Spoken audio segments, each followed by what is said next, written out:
You see, I got this little red suit that I wear, and I can't see so well. There's this other feller named Foggy or Fozzie or something. He's got my buddy. That's how it should have been. Play a feller in a red suit. Sometimes I throw a stick. I got a nifty stick. It comes back to me. Yeah, if he would have done the Irish accent, it would have stayed on the air. I guarantee. Dating a real fine lass by the name of Electra, a real pretty girl. Anyway, She's a lovely glass. we should never do that again. Hello, everyone. The best Irish accent I've ever heard. This is Between the Streams. This is our weekly podcast here at Digital Trends, where we talk about movies and entertainment and not so much about accents.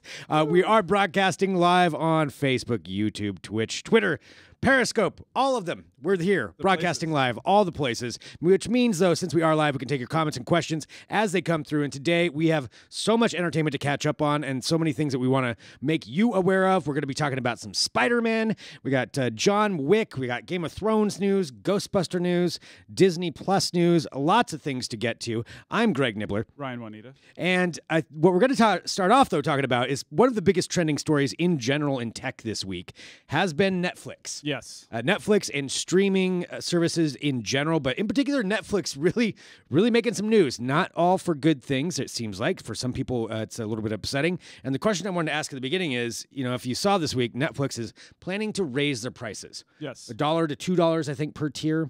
Yeah, I think Depending it's on which one. $2. $2? $1 on the lower end, yeah. But yeah, it's going to be... People are going to notice it. Yeah. I know that I'm 14 right now because I have the 4K. So I'm that's going gonna up be a problem. to 16. But I think maybe the lowest tier is only $1. But who has like SD? I mean, that's if you're gonna do Netflix, you're really gonna do it in SD. Right, might as well go what up. kind of TV? You've got like a 4.3, 92. What RCA. century is this? Probably not. Well, the thing is, with the price raises, there was been some news this week.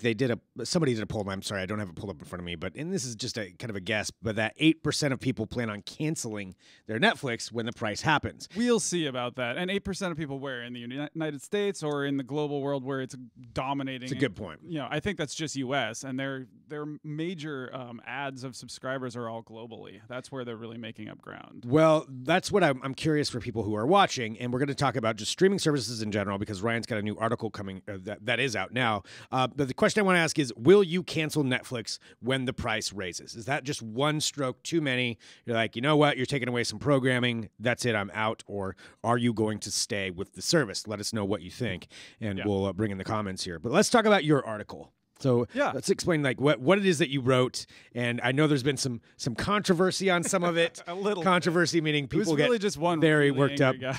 Yeah. Oh, I bet you'll find some more angry people. Yeah, out I'm there. sure I will. He's got. It seems like he's got his own things that he's dealing with too. So, but anyway, So first of all, good to be back. We've been off for a few weeks, so it's fun to be back here. But second, so on the Netflix thing, basically what I was talking about, and we've been sort of signaling this for a while, but I kind of feel like this latest price rise and sort of looking ahead is kind of crossing the threshold. Also, there's a few other things in play. There's the $100 million for Friends. Yeah. Which for 1 year to bring it on, to keep it on for 1 year through 2019. $100 million is ridiculous. Completely unsustainable to me over the long term. There's absolutely. NBC. That's like a Game of Thrones budget, isn't it? Yeah. Keep Friends. Just to keep Friends. Keep it around. Or make something brand new like Game of Thrones. Saying, or God, are they raking in the dough? $20 to $25 million a year they make just for hanging out. That's ridiculous. They made a really good decision that one time. Yeah, they really did. But so there's that. There's the NBC Universal streaming service, which they own a lot of those shows. They're going to be pulling them back, pulling them off of Netflix, pulling them off of Netflix and other services. I'm guessing. Although Comcast co-owns Hulu, so maybe they'll just float to Hulu for a while. But there's that news, and then of course the price rise itself, which sort of signals. That as we knew for a while here, I mean, pretty much investors knew from the start that $8 a month for unlimited streaming with all these different TV shows and tons of original content coming on, that wasn't going to last. That's not sustainable. Netflix isn't, and that technically profitable right now. They have a $3 or $4 billion a year cash burn, which they expect to become profitable over time. Next few years, they say, as they add more subscribers and as they do things like raise the prices like they just did. They'll be able to make some more money on it. The point being, this low price for a ton of TV all in one or two places is is really we're kind of on the last legs of that, I think. And we'll see. I mean, I'm just guessing. No, you're 100% right. It was too much of a good thing for too long. And there's so many other streaming services, and all of them need shows, and all of them are going to grab their shows that they're licensing to other places. At least a lot of them. You know, they're still making money, so maybe they won't pull them all. But they're going to grab a lot of their shows. We're talking about AT&T, which already has multiple streaming services. They're going to have another one. It's a 3-tiered one that has movies from its Warner properties. It's maybe going to bundle in HBO. It's going to pull a lot of TV shows. Oh, really? It may put HBO in there? We don't know. That's, okay. That's one of the rumors. We've got Apple coming out with their thing. Of course, they're not pulling in TV shows, but that's going to be just a little bit of competition. But yeah, a lot of media companies which are going to be pulling their shows back. So they're pulling them off of the Netflixes of the world, so that they can have something to stock their own brand new. That's what we expect, and we've seen the paradigm, which especially for the newer ones, which is a couple this is the Disney Plus model, right? A couple of really interesting new shows to bring you in. The CBS All Access model too. A couple really interesting shows to bring you in, and then a backlog of stuff to keep you there. Yeah. CBS has a bunch of its old shows, but the one that it wants to bring you in with is, Star Trek Discovery, and then, of course, it's going to have Twilight Zone. So those are, like, real reasons to check it out, and then and it's got all this other content. Maybe you stick around. Disney Plus is going to do something similar. We've already also talked about Disney Plus, though. We're not so sure it's going to have as much stuff as people like. Yeah, let's walk through this because and you're listing out a lot of streaming services here. I do want to say maybe too fast. No, it's good. There's just so much. There. There's so many streaming services that are out there. I've taken a look at some of the comments that are coming through. I see Vivek just wrote on YouTube, India is pretty price sensitive. We find Netflix a bit too expensive even with earlier prices, but the price hike might cause a subscriber drop. So depending on where you are in the world, that $1 to $2 could be a big difference. Yeah, and I don't know, actually, that's probably something I should look into deeper, like exactly where the price hike is effective. Like we often tend to be a little short-sighted and look at the US, but it's probably, worth checking out where that actually is affected all over the world. And again, if you're just tuning in or if you're listening to the podcast, you already heard me ask this, but just is this $1 to $2 price increase enough for you to cancel Netflix? And Theo, whatever you're asking me on Twitch, no. I'm not going to do that, but yeah, so, keep your comments and questions going through. Let us know, and we'll bring those in. So yeah, would you cancel Netflix? But then also, talking about how many different streaming services there are, and I think that's kind of more to the point too. With everybody launching their streaming service, have we reached overload? Is there too many? Are there too many? And I think the NBC one really hit home for me. We think it's going to be ad based, but I like a lot of those NBC shows. I was really bummed when 30 Rock left Netflix. Yeah. It's now on Hulu, and I subscribe to Hulu. What? I didn't even realize it left Netflix. I always go back, like every couple of years, I go back to my 30 Rock. I'm pretty sure it's gone, yeah. I watch it on Hulu now, but like you can imagine, if The Office leaves, if Friends leaves, if all that's, goes back to NBC Universal, those are going to be big hits for me. And I know that's silly, like to watch these decade, old shows and everything, but that's stuff I just throw on in the background. They're background shows. Yeah. Yeah, and I've got several of those where it's like I've seen them a million times, but I can throw it off in the background. And Arrested Development is one of those for me, and The Office. Like The Office right now actually is my background show. I don't really have to pay attention, but I can tune in every now and then.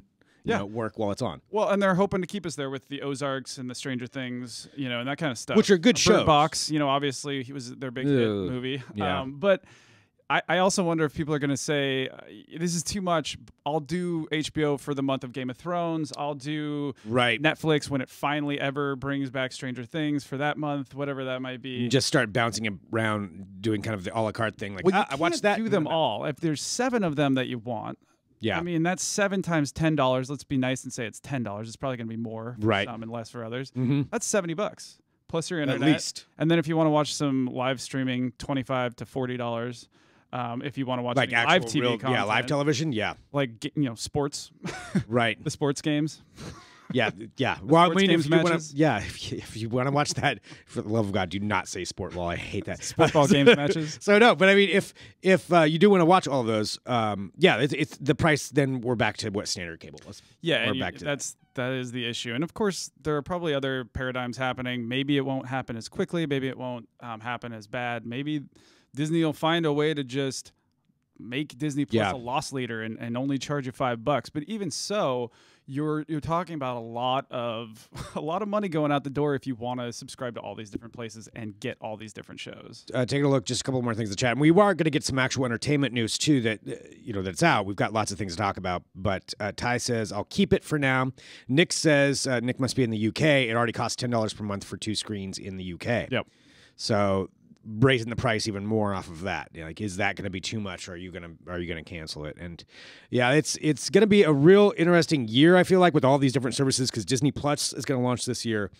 Do we have a timeline on the MC Universal and don't think we've AT&T heard about, and yeah, I don't think we have a timeline. Really, they like to sort of just say we're going to do this. Fourth quarter, somewhere around, but like, yeah, and I'm not sure when the NBC Universal one is, but we do expect Disney Plus to come out this year. Look at us, we're streaming. Yeah, I mean, give me money. So that's kind of how my interpretation of all of them are. That's how those big board meetings go, as I understand it. Hey, the kids are streaming stuff. We need to get in on that action. Give me money. Give me a streaming service, stat. All right, well, that's some of just what's going on with that. There's a lot to discuss with it, so let us know, your thoughts on it. We'll certainly circle back around and talk about that. But we do have some other things to get to. We want to talk about Spider-Man, Game of Thrones, John Wick 3, Ghostbusters. We have a lot to get to. Really quick, though, for the weekend box office, there is a movie that's out that I'm personally excited about because I like the series. Doesn't look like it's getting great reviews. And I'm talking about Glass, the trilogy that we didn't know originally was going to be a trilogy. Yes. Maybe the finale, I guess. Is that the longest trilogy ever? Like, I don't know if it's the longest, because the longest might be one we're talking about afterward. Unbreakable was 98, right? Or something like Unbreakable that? was 98, and yeah, I think 98. And then Split was 2017, 2016? Maybe 2016. Yeah, and then now this. And then now this. So with Glass, which brings back Bruce Willis, James McAvoy, Samuel Jackson, Sarah Paulson's also in there. And, the culmination of this weird M. Night, like, superhero world that he created. Which I'm excited about it. I'm excited about it, too. I finally just watched Split. Oh, really? And I kind of want to rewatch Unbreakable because it's been so long, but I finally watched Split. What'd you think? I thought what you said basically was just like, wow, James McAvoy. I knew he was good. I always liked him from the new X-Men stuff, but oh my God, he's a good actor. He is damn good. Yeah, I mean, James McAvoy is amazing. It's really hard to pull off multiple personalities without just looking like a cheese ball. Yep. And it even takes a while to break in, but man, he is just He's amazing. Good. Yeah. So that's why I'm excited about this, because now you get all three of them teaming up, and the trailers pretty much show all three of them in some kind of a facility where they're like, you guys think you're superheroes and supervillains, you're not. And then Glass is trying to bring together, he's always wanted the supervillains to go against each other, or supervillains versus the superhero. Blah blah blah. It looks good to me. I'm definitely going to go see it. It certainly looks interesting. I don't know if it's going to be good. I've heard like it's disappointing, blah blah blah. But yeah, I want to go. I'm still going to go see it, and I want to have some sort of conclusion to this whole thing. I will definitely see it. Maybe a beer theater movie for me. Yeah. But I will definitely go Tough see to it. say. So, yeah, maybe I'll go see it in a real theater. We'll see. But Glass is out right now. So that's just kind of the one we wanted to highlight there for the weekend box office. But let's go to some other things that we got over this last week and a half, and some really good trailers and some looks at some movies that are going to be coming out. And Spider-Man: Far From Home. So I think we might have differing opinions on this. So I have to admit something, and I'm a little upset about it. Shocking confession time. I just between the streams, do we need like a sounder? I'm excited about this. You didn't like the new trailer. It's not that I didn't like it. I think I'm finally getting some superhero fatigue. I really finally am. Yeah. Even though we've been talking about it forever, I hadn't had it yet. But maybe it was just the timing. Maybe I need to see it on a big screen. I was just kind of like, okay, Spider-Man goes to Europe, and then, I mean, when you say it like Nick Fury's there, and like Spider-Man goes to camp. I don't know. Mysterio shows up. I don't know. I really want to see Avengers, and then I kind of am ready for a restart and something different. Yeah. Which we kind of expect the Avengers to do. But I will say one thing about this trailer, and I'm certainly not by any means the first one to say this, is it brings up a ton of questions. Yeah. So Spider-Man's still alive, apparently. We already know Spider-Man's alive. We know Black Panther's going to be alive because the movies are already scheduled. Yeah, but, we're assuming it's after Avengers Endgame, but, it possibly could be a prequel of some sort. I doubt it. But yeah, so then that brings up all the questions of like, I don't know if we've ever had before a movie that tells us the ending to another movie before that movie comes out. Like, but we already know they're making it through. We already know. I guess. Because the movies are already scheduled. We don't know who all We have to try to suspend some kind of disbelief like that they actually died, right? But you know that Spider-Man's going to make it. I mean, they're not going to... He's their brand new Spider-Man. Sorry, they're not going to kill off Spider-Man. It's like, oh, we got this great big pile of money we can make off of this. Yeah. Nope, that's just... No, that's not going to happen. Like, I'm sure there's a lot of them that are not going to make it through the Avengers movie. Yeah. Courtney says, shocking, Ryan doesn't like something. Yeah, she says that every time. But sometimes I do like something. And I can't like everything. I'm sorry. Otherwise, it's pandemonium. Well, really quick, just to dissect just the trailer just a little bit, because it is Spider-Man in Europe, and we do get our first look at Jake Gyllenhaal as Mysterio.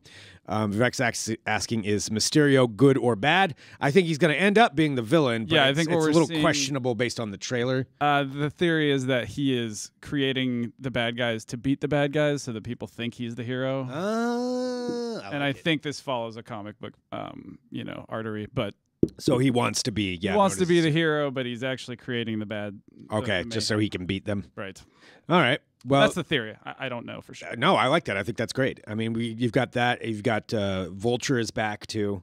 So I love Vulture. That's true. Vulture's pretty great. He didn't really make it into the trailer though, did he? I believe I don't remember for sure, but I know he's. I may need to watch it again. I know he's in it. Well, either way, you didn't like it. I think it looks fun. I think it looks like it's a fun movie. Let's say I didn't dislike it. I just wasn't like super stoked or getting just getting all amped up about it. Whatever. All right, let's. It's fine. Let's move on and talk about something else. I was pretty excited about this trailer. John Wick 3. This movie looks so pretty. Parabellum. Yes. So John Wick 3. Here's my shocking confession. Yeah. I haven't seen any of them yet. Any John Wick movies? I haven't. What? I know. You have to see the first one. I know, but I heard a dog dies, and so I didn't want to watch it. You sound just like my wife. And she loves dogs as much or more than you, and she loved it too. You're going to be okay. All right, so John Wick 3, it's, so John Wick 3. Somewhere so in May the world, 17th. a dog dies, Greg. You're going to have to deal with it. I can't do it. Can't deal with it. No. Just watching those Sarah McLachlan. No, I watch my gangster movies. They kill each other all the time. That's fine with me. John Wick 3. So Parabellum. And it looks like there's already some people that are very excited about this. Yeah. Rick just said Wick. So tell me, why is this one so exciting? Because you're gonna have to walk me through it. Well, this new one. I actually still have to see the second one. So you're not supposed to admit that. I know that's stupid, but I'm going to watch the second one soon. I didn't expect that it's going to be that much different than the first, but the first one is amazing. The second one is supposed to be just as fun. It's just really amazingly choreographed fight scenes. Yeah. With Keanu Reeves being Keanu Reeves at his best, and just a lot of action. And it's a lot of not very much CG, a lot of practical effects, which I love. And the third one, the cinematography in it, somebody mentioned this online, and I was looking at these stills that they did. It's really gorgeous the way they've got the contrasting black against all the colorful lighting that they have. It really looks like it's going to be a pretty movie, not just a really chock full of action. But right. They have great action. They're pretty much a ride from start to finish, and it's just John Wick getting his ass kicked, but getting attacked and then kicking a lot of ass. Basically. Okay. Well, John Wick 3 Parabellum's out on May 17th, and I know a lot of people are very excited about it. I will say this. I will watch both of the other movies before this comes out. You need to watch them tonight. Well, I need to watch the second one tonight, so I can't speak about it. Yeah, I know. I mean, it's been no high ground. It's been in my queue forever, but it was just one of those things where it's like, we should watch that, and then it never happened. But. Well, there we go. So John Wick 3, May 17th. Before that comes out, though, we will get to finally wrap up Game of Thrones. And HBO gave us a trailer for it, and we got the release date. April 14th is when the new season will come out. The trailer is cool. I have to admit, it's been so long since the last season came out. That you don't remember what's going on. I don't remember what's going on. I mean, I kind of remember what's going on, but I've also kind of stopped caring a little bit. Yeah. And I know that I need to work on that and get back on that. But I think once it pops up, on your HBO, you're going to be excited. Yeah. No, I will. I mean, I'm certainly going to finish it. We're going to take the ride. I'm really interested to see how I think, as we've talked about before, it's going to be hard for them to find any ending to this that anyone is going to be happy Oh, no, about. everybody's going to hate it. But that's kind of like all really good series. Like, you can never end it in a way that people like it. There are very few that do it. Some do it, but very few. I think the White Walkers are going to win, and Jon Snow is going to be the king of the White Walkers. Whoa. Okay. That's what I think is going to happen. I think everybody dies, White Walkers win, Jon Snow is the new king of the White Walkers. Gotcha. Kind of like a real world scenario. Yep. Everything's going down. Yeah. Everything's going down. That's an ending I would get behind, though. That seems I'd be like, realistic. oh, right. I like, just buck the trend. The oceans boil, the winter comes, whatever it might be. That's it. Boom. Yeah. They win. Yeah, I could see that. I could also see it having a bittersweet ending of, they take him down, but everyone dies, but a few people, I don't know. We'll see. Nah, they're all going down. I mean, so also, do you think that the Night King is going to be Bran? The Night King, that's what it is. No, it's going to be Jon Snow. You think it was always Jon Snow? That doesn't make any sense. No, he's going to become the Night King. Oh, like the new Night Oh, King? you mean who is the Night King right now? No, I think, I think Jon Snow is going to become the Night King. Okay. Yeah. Jon Snow is going to be evil. We've all been rooting for him. I'm telling you, there's something off about him. It's going to be the Night King. Said one person ever. That is my prediction right here. And if I'm right, we will circle back and we will. Is that just a troll? I can't even tell anymore. No, I'm not trolling. No, I think that's what it's going to be. All right. I know. It's not popular, but hey, if it's right. Well, whatever it is, let's hope there's a lot of gore. Regardless, it's April 14th is when it'll start. That's when we can finally see it. Someday. Here's the other trilogy. This is what I was bringing up earlier. A trilogy we didn't know was going to be a trilogy that's already happening. Ghostbusters 3. A Ghostbusters 3, and not just like a reboot, not a different style of Ghostbusters, an actual direct sequel to Ghostbusters 2 is happening. And we got a date, 2020, sounds like, well, at least an ish a year. 2020, director Jason Reitman, whose father was the director for the other two. Yeah. Ghostbusters 1 I and 2. somehow thought Harold Ramis directed Ghostbuster. I think a lot of people did, including myself. But no, it wasn't Harold Ramis. That shows what I know. Yeah. Yeah, this is really weird and interesting. Kind of a surprise. It's a surprise. I think I'll be more excited once we know that Bill Murray and company are signed on. Yeah. But it would be really weird. It's going to be... Well, as How of now, do that? Like, there's a lot of there's a lot of signs that Heather says that's been out in the news for 3 weeks that was going to happen. Well, I mean, I guess it's more that we got to look at it. Fine. We got to look. We're sorry. We're sorry, Heather. You win, Heather. No, if you're right, you're right.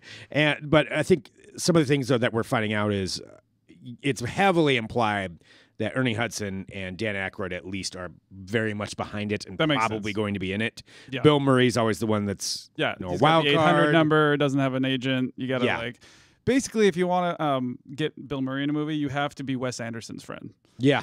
Or just figure out where he goes to lunch. Yeah. Yeah, that's because those are the only movies like Bill Murray shows up for. Or there is something else we're going to talk about with him here in a minute, but nonetheless, this is pretty. It's pretty cool. Yeah, I'm excited. We'll see how it's done. I do like that, the continuity of keeping, the director's son is now coming back to do it. And there's and he tells a story. The newest part, I guess, was the story from EW where he says like he considers himself the first Ghostbusters fan because he was a kid on the set before the movie came out, before anybody knew what it was going to be, and he was super into it. Yeah. So that's kind of fun. Yeah. I don't really know what his background is, leading up to this point, but I like the passion. Right. Well, there it is. So Ghostbusters 3, we got a little bit of a kind of a teaser that came out with it showing the car, and I mean it's pretty cool. I'll watch it. Yeah. Showing Ecto 1, that's what I was trying to get to. So there's that.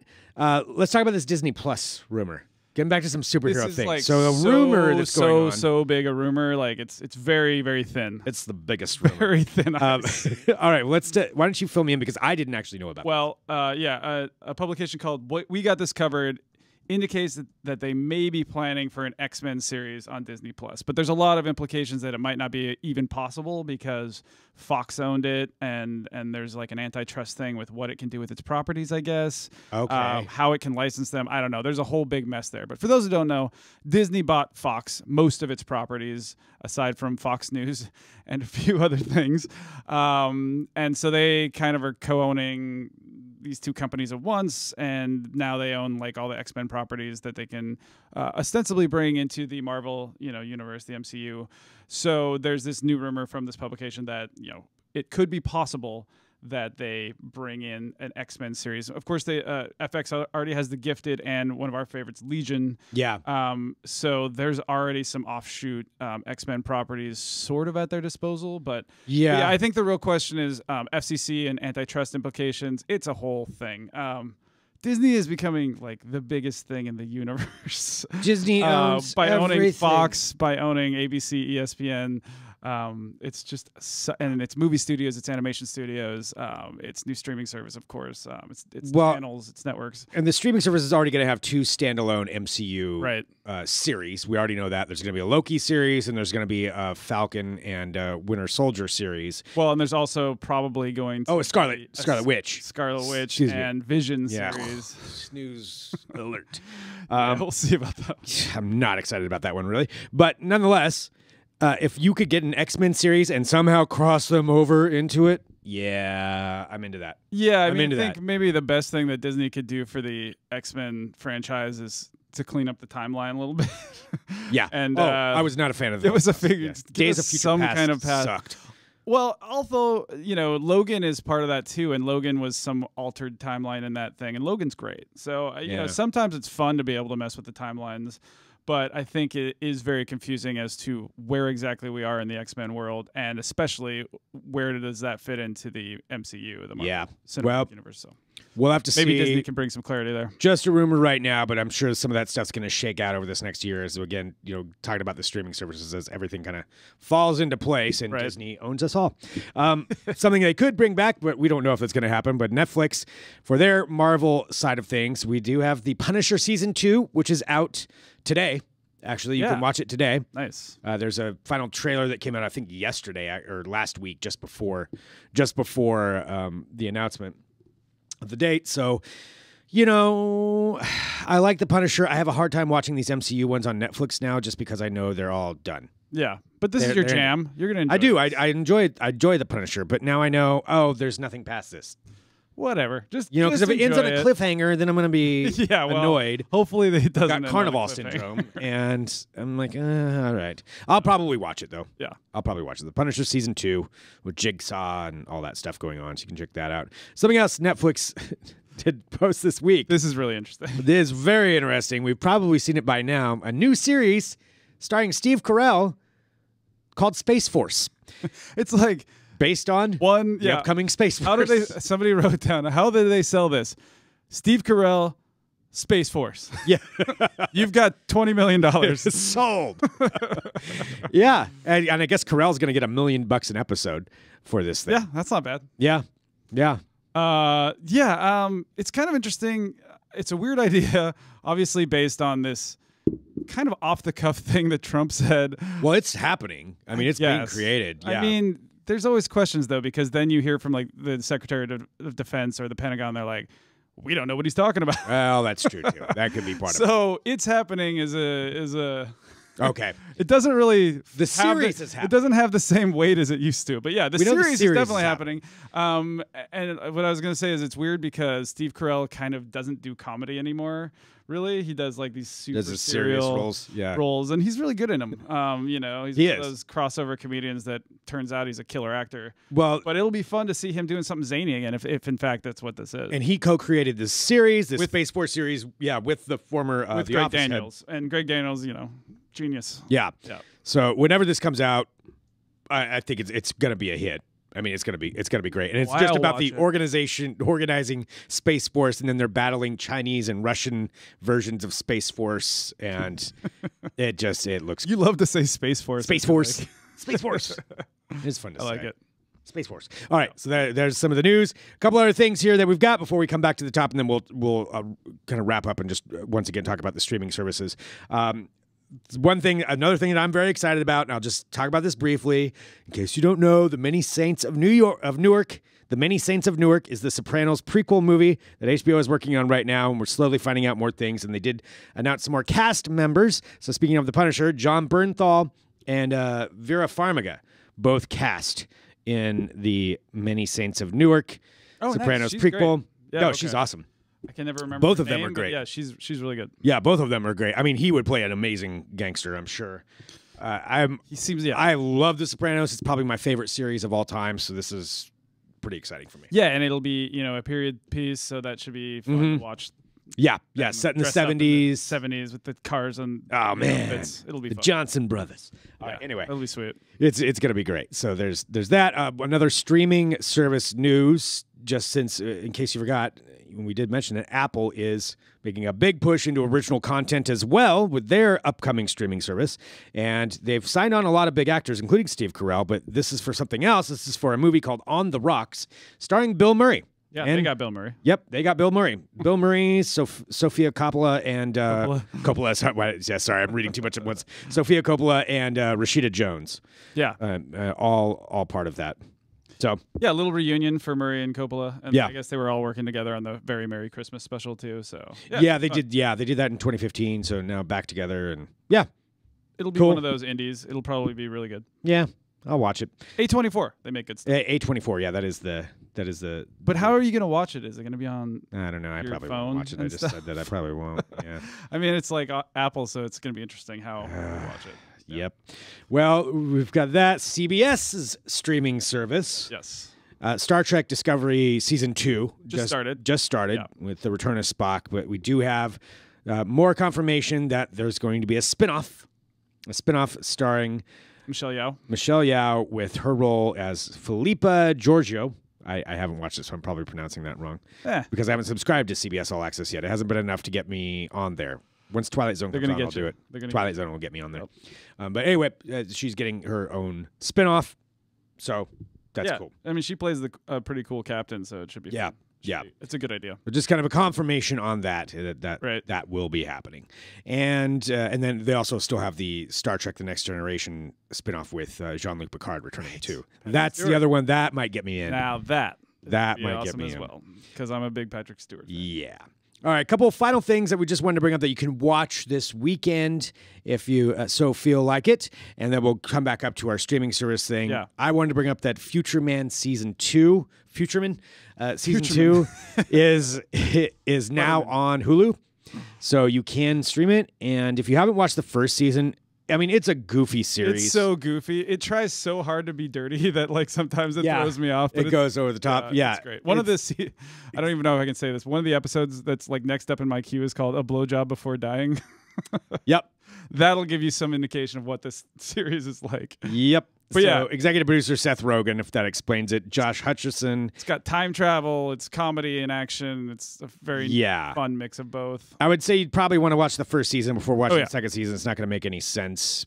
But it's a funny series. You can burn through it, yeah. Yeah, it's a funny series. It's ridiculous, but I suggest watching Futureman if you get a chance, and see if it's up your alley. If you watch the first episode and you don't like it, not you're your thing. Yeah, you're not gonna like it. It's true, but give it a shot. And then you have something for our Between the Cracks segment, which is a movie or series that we think didn't get enough attention when it came out, and this is something I haven't seen. Yeah, so this is an AMC series. Excuse me.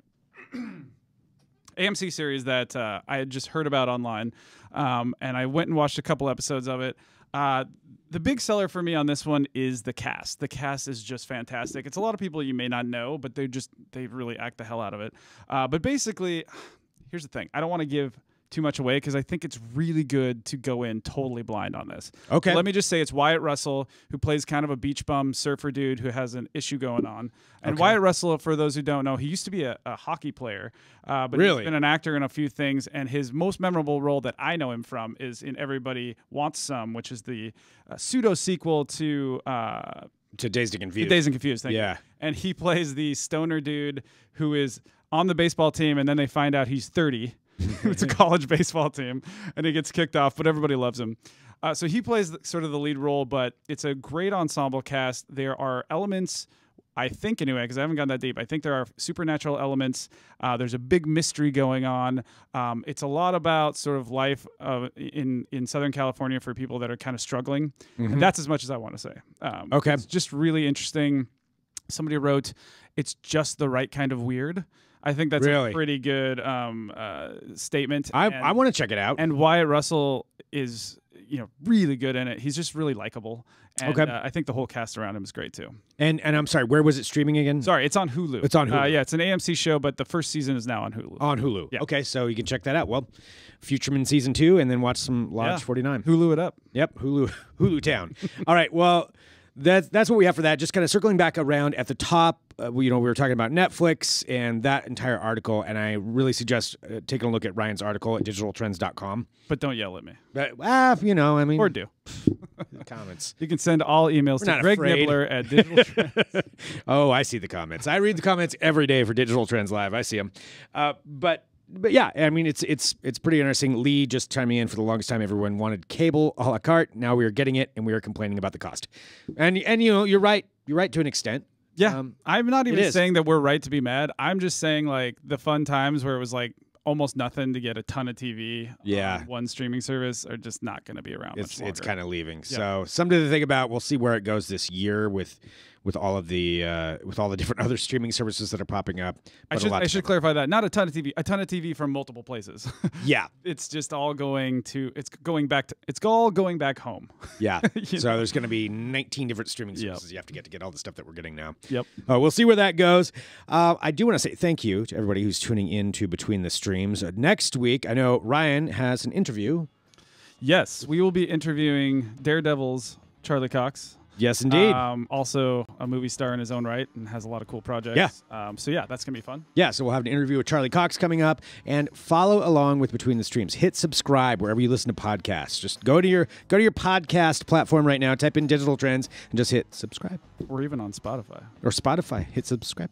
And then that way you make sure you get all the episodes, because we're here every week and just kind of keeping you up to date on entertainment and movies. If you have something that you think would be a good between the cracks, like a movie or television series that you think needs some more attention, send it in to us. Send us an email, podcast@digitaltrends.com. And then that way we can take a look at it and make sure it gets the coverage that you think it deserves. And yeah, thanks everybody for tuning in. We really do appreciate it. It's a good time. It's a good time broadcasting live with you. And we will be back next week with another episode.